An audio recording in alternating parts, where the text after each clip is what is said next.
So what I would say is this, the whole question, I think some of those perks, if you will, are ridiculous.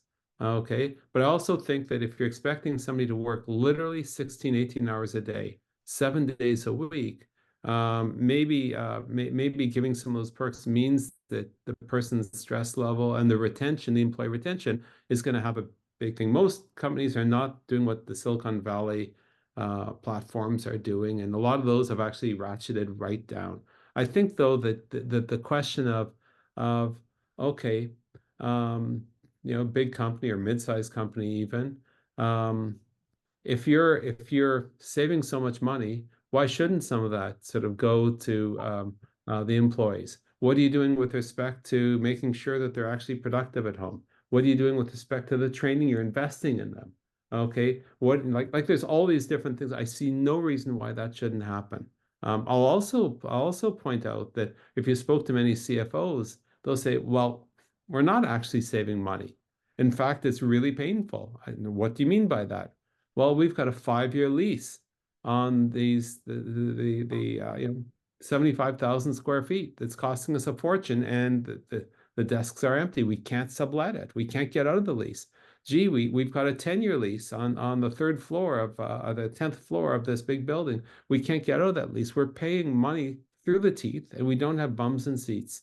And we're not getting the collaboration we need and the serendipitous conversations and blah, blah, blah, blah, blah. We need people sitting in here. We're paying for it all. And when they're working from home and we're giving them these work from home benefits and everything, it's like we're paying here and we're paying there. It's not sustainable. So that's the kind of a CFO perspective. And there's some merit to that, okay, in the shorter term. But in the longer term, guess what? They're going to be reducing the number of square feet they're going to be leasing. They're going to change office space from all these little independent offices to things that are a little bit more conducive to collaboration. So when hybrid and remote workers come into the office, it's a lot easier to actually build those collaborative conversations, the serendipitous meetings, the different types of meeting rooms, the ones that are set up for to also include remote workers, even if some of them are in the office and some of them are remote. So in the medium longer term, that argument is absolutely bang on.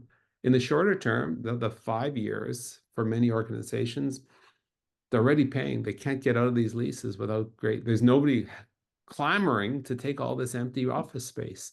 And so, that's an interesting angle. By the way, that's why oftentimes senior managers are like the C-level suiters get people in here. It's not that they're old people and that's the way we know how to work, but it's also the financial angle of we're paying for this. The people, will get more done here.